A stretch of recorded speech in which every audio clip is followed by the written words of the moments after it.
La función de la tradición.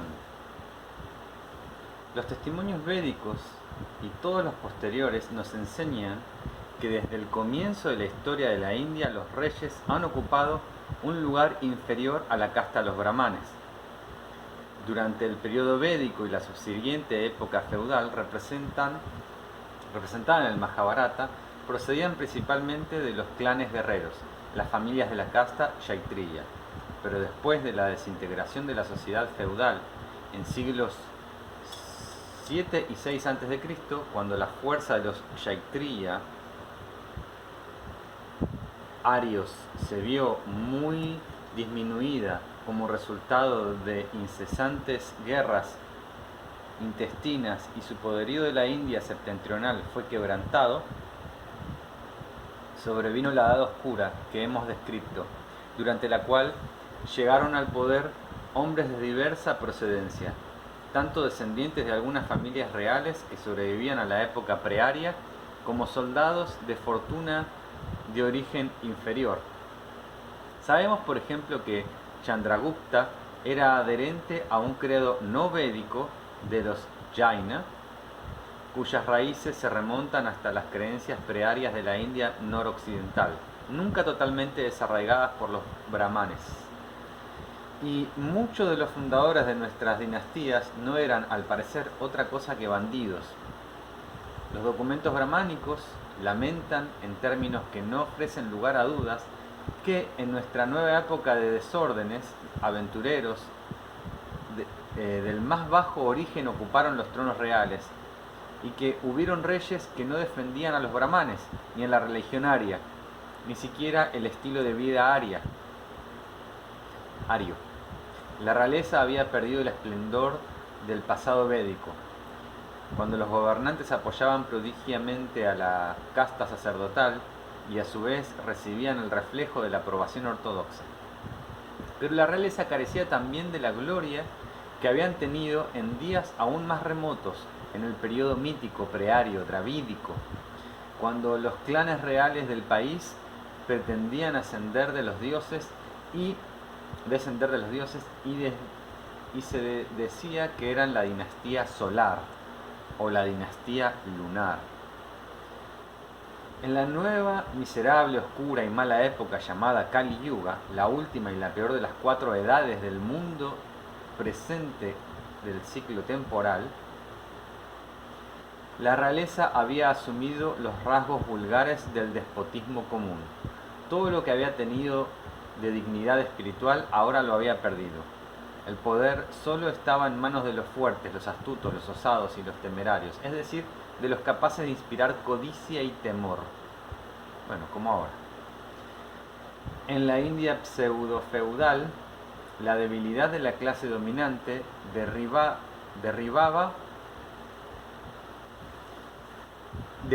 del hecho de que el rey y su dinastía no estaban fuertemente arraigados en el pueblo como los reyes de Inglaterra o los Mikado en Japón, o como antes lo estuvieron los emperadores de Austria.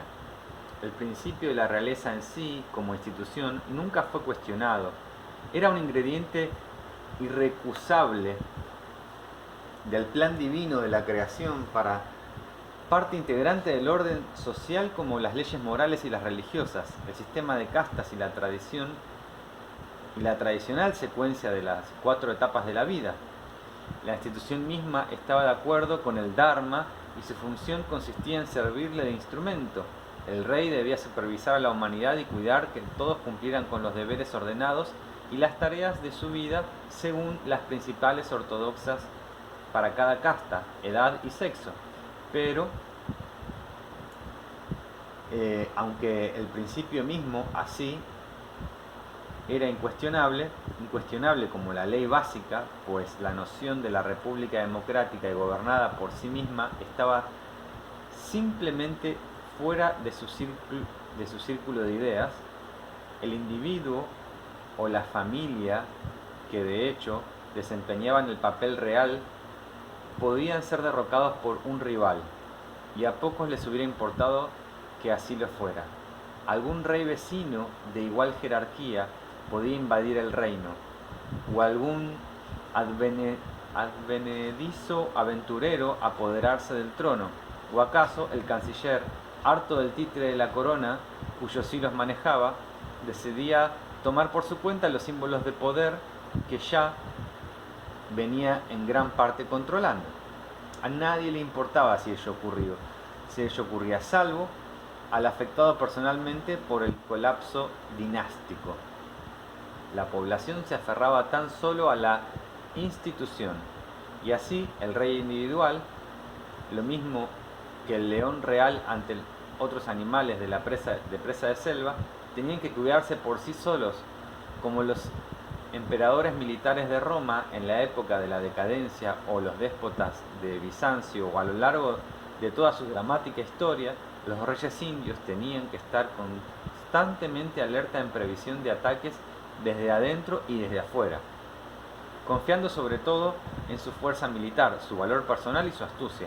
La mayoría de la confianza debían depositarla en la eficacia y la lealtad de los oficiales a quien elevaban a cargos de comando, porque no se conocía ninguna forma de gobierno por mandato del pueblo. El pueblo era solo un conjunto de súbditos, ocupados en sus luchas de su vida privada, divididos en grupos, apartados entre sí por reglas de casta.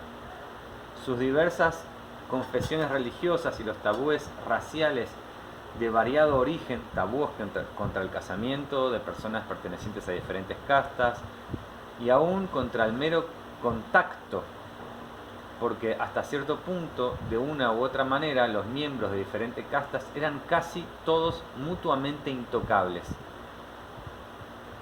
No había un cuerpo establecido, constitucional, representativo, ni para refrenar el poder ejecutivo, ni defender por medio de leyes los privilegios del pueblo contra los abusos de los reyes ambiciosos, ni para apoyar con una acción general a aquellos reyes cuyo gobierno era aprobado por el pueblo. En teoría, se suponía que el gobernante indio hacía caso a los consejos de los brahmanes y de los ancianos de la comunidad, que eran considerados como la voz del orden tradicional, pero no había poder que pudiera detenerlo si se le antojaba desoírlos. Si lo quería, podía ser un fanfarrón egoísta, despiadado, manirroto y cargar gabelas y obligaciones a su atormentado pueblo. Y, por lo mismo, no podía esperar de ellos apoyo efectivo, por magnánimo que decidiera ser. Su única confianza residía en su propio y poderoso brazo, su ingenio, su fortuna real y sus interesadas tropas. Para pelear en las guerras del rey, los mercenarios tenían que ser pagados con prodigalidad y lo abandonaban tan pronto como el rey perdía su fortuna. En la historia de la antigua India, perder una batalla generalmente significaba perder un reino o una dinastía. Por lo tanto, la intriga, la conspiración y la desconfianza y la traición constituían la atmósfera que se respiraba en la corte real. Dichosos los reyes que de noche disfrutan de un sueño feliz y tranquilo. Mientras más eficaces y poderosos los oficiales favorecidos, menos se podía confiar en ellos, porque eran los que conocían las debilidades y los recursos del rey. Eran los que tenían las llaves del reino. Así es que el favor real y la repentina desgracia, la intimidad y la sospecha andaban indisolublemente unidos. Los ministros capaces vivían en un permanente dilema. Por una parte tenían que demostrar continuamente su eficacia y por otras asegurar sus propias posiciones contra el monarca mismo a quien servían. Tenían que estar alertas contra la calumnia nacida de la envidia y del menor desliz de su parte, pero también, y esto era siempre un grave peligro, contra la posibilidad de tornarse superfluos por haber conseguido que todo marchara demasiado bien. Si el ministro era demasiado celoso de su trabajo, arrancándolo cuajo las amenazas internas del dominio de su tirano, las espinas, cántaka, como las llamaban las obras hindúes sobre la política, las molestias que pinchan al rey y les arruinan su real holgura, podían encontrarse con que, no siendo indispensable, se prescindiera de él. Tal es el tema de la siguiente fábula instructiva, cuyos personajes son el león, el ratón y el gato. Cierto gato miserable, corrido por los aldeanos y vagando por los campos, a punto de morir de hambre, flaco y desvalido, se encontró con un león que lo salvó de ese angustioso estado. El rey de los animales invitó al pobrecito a compartir su cueva y alimentarse de las sobras de sus apíparas comidas. Pero era una invitación inspirada por el altruismo, no era una invitación inspirada por el altruismo ni por el sentido de la lealtad radical. Era sencillamente porque el león no le molestaba un ratón que vivía en un agujero de su cueva. Cuando el león dormía la siesta, el ratón salía y le roía la melena. Ahora bien, ocurre que los poderosos leones no pueden cazar ratones, y en cambio los rápidos gatos sí, lo cual permitió una buena y acaso agradable amistad. La nueva presencia del gato en la cueva bastó para mantener al ratón a raya, y si el león podía dormir sus siestas en paz, de esta manera. El ratoncito no hacía el menor ruido porque el gato vigilaba permanentemente. El león lo premió con generosas comidas y el eficiente ministro comenzó a engordar. Pero un día el ratón hizo un ruido y el gato cometió el fatal error de atraparlo y comérselo. Al desaparecer el ratón, desapareció también el favor real. Y ya cansado de la compañía del gato, el rey de los animales devolvió a su competente guardián al campo y a la selva, donde tuvo que enfrentar de nuevo el peligro de morir de hambre. La lección se resume en la máxima final: cumple con tu tarea, pero deja siempre algo por hacer. El resto te hará siempre indispensable. Este es uno de los muchos secretos de la policía secreta de todos los países, uno de los ingeniosos secretos que no puede contarse. Ese cuento irónico dirigido a astutos ministros y además a leales servidores de los volubles déspotas indios revela las circunstancias del dictador en manos de su propia Gestapo, siempre muy eficaces para seguir las pistas de enemigos ocultos. Los policías las arreglan para mantener un buen número de ellos en reserva, asegurándose así la seguridad de su dictador y la continuación de la importancia de ellos mismos. Y esto es muy natural en ellos, siendo el mundo lo que es, produce el interesante efecto de cultivar, bajo la protección del monarca, cuyos ojos y oídos están en todas partes, un proceso insidioso que crece vegetativamente, que mantiene la continua reaparición de antagonistas que se buscan unos a otros. La policía secreta se convierte en el principal apoyo y protección de los revolucionarios subterráneos, aunque su función sea suprimirlos. En realidad, no solo protegen a la oposición, sino que la causan, pues el tiránico sistema, que para poder continuar tiene que fiarse de una policía secreta aplastante y omnipresente, con sus brutales presiones engendra inevitablemente nuevos enemigos internos cada día. Estos elementos subversivos, a los que a menudo muy idealistas, a su vez tienen la ilusión de ser menos visibles de lo que en realidad son. Y en cuanto al poder gobernante se quiebra, a veces los revolucionarios encuentran justificaciones, sus esperanzas en el triunfo de su causa, como lo sabemos por la historia. Pero entre tanto, inconscientemente, por el mero hecho de existir, han estado haciendo de la policía secreta algo tan indispensable como el precioso gato del león. Sin ratones, los funcionarios de la Gestapo y de la OGPU tendrían serias dificultades para mantener su terrible importancia. De este modo, aquí volvemos a ver que la concepción de la intriga política representada en la filosofía del Estado elaborada por el pensamiento hindú tiene notable actualidad. Las enseñanzas arcaicas poseían un cariz cuidadosamente moderno. En la política exterior hindú, por ejemplo, se consideraba que un traicionero ataque por sorpresa y el asalto repentino era uno de los mejores medios para triunfar en el exterior, y que el más profundo secreto y perfecto ocultamiento eran la atmósfera adecuada para madurar los planes y conseguir los preparativos más completos. En los tratados políticos encontramos la máxima: lleva a tu enemigo sobre tus hombros hasta que hayas conseguido de él lo que quieras, luego arrójalo y destrózalo contra una piedra, como un cántaro de barro.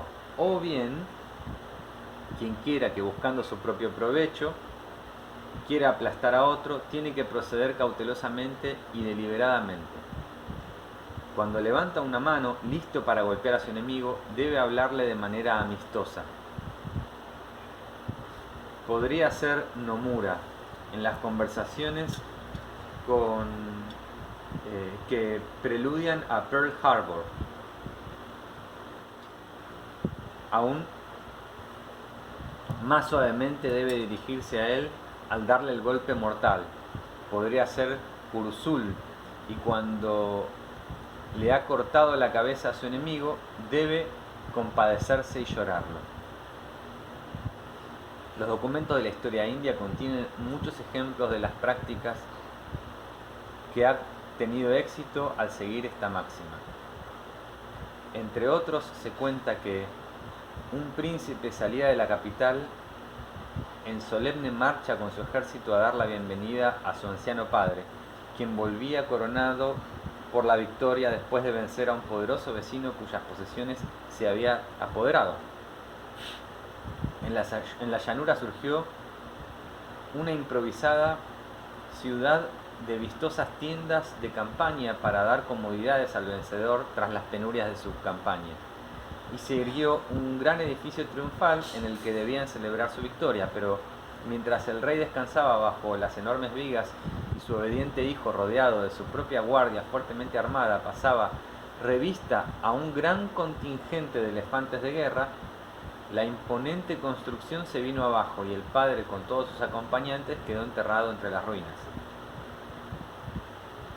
Cuando se quiere convertir a alguien en víctima, se recomienda cantarle para que se duerma.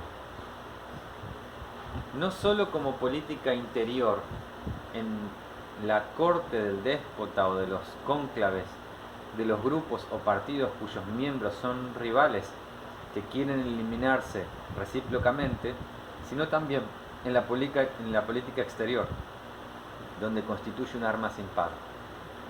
Se le da el nombre de Maya, creación de una ilusión, y podemos estudiarlo mejor que en ninguna otra parte en la historia política de nuestro tiempo. La política nazi, por ejemplo, al prepararse para destruir Polonia, primero inspiró confianza con un pacto de no agresión concluido con el mariscal Pilsudski en 1933. De este modo, Polonia fue separada de su aliado natural, Francia, y quedó aislada. Enseguida los polacos fueron halagados con una invitación para participar de los despojos de la dividida Checoslovaquia, en el otoño de 1938, después de la crisis de Múnich. Esto no era sino la actitud aún más amistosa que precede y oculta el golpe mortal, que cayó como un rayo antes de transcurrir un año. Del mismo modo proceden las técnicas modernas para tratar a los enemigos, que han sido dominados. Pero los antiguos maestros hindúes ya las conocían, estas técnicas. Los territorios conquistados en nuestros tiempos y abandonados al hambre, la peste y el pillaje, como Polonia, Ucrania, Grecia y Noruega, ilustran esta ley general. Un resto del enemigo que sobrevive, leemos en el Majábharata. es como un resto de brasas o como una deuda impaga. Los tres crecen con el tiempo, por lo tanto la fuerza derrotada debe ser liquidada, los comunistas en Italia y en la Alemania nazi, la burguesía en Rusia. En todas partes hay purgas de jefes de partidos y de generales. Izquierdistas y derechistas colman las prisiones del mundo. Este despiadado principio natural encuentra abundantes ejemplos, tanto en la historia de la India como en la desaparecida de Bizancio, o en Rusia de Boris, o Gonodú y el falso Dimitri, o el fusilamiento relativamente reciente del último zar, su mujer, su hijo y sus 4 hijas en el sótano, cuando se suponía que iban al lugar donde serían confinados. La política de la antigua India se desarrolla en una atmósfera de peligro, sospecha y amenaza. Había una especie de continua guerra de nervios. La misma situación es descrita por Tácito y Seutonio en sus biografías de los emperadores romanos, o por Gibón en la decadencia y caída del Imperio Romano, así como los relatos griegos de los Aquemínadas de la antigua Persia, los testimonios musulmanes de los califatos de Bagdad, el Cairo y otros. Y las historias del poder otomano en Constantinopla. Es la atmósfera que hoy se ha vuelto general, particularmente en la esfera controlada por los estados totalitarios, como lo fue en sus innumerables precursores y colaboradores desde 1918 en adelante: la Yugoslavia del rey Alejandro, la Lituania de Voldemaras, la Polonia de Pilsudski, la Turquía de Kemal Atatürk y la Grecia de los generales dictadores. Todos se sienten siempre en peligro. Todo rey, enteramente vulnerable porque su armada, aún armándose hasta los dientes, está siempre vigilada para prevenir sorpresas.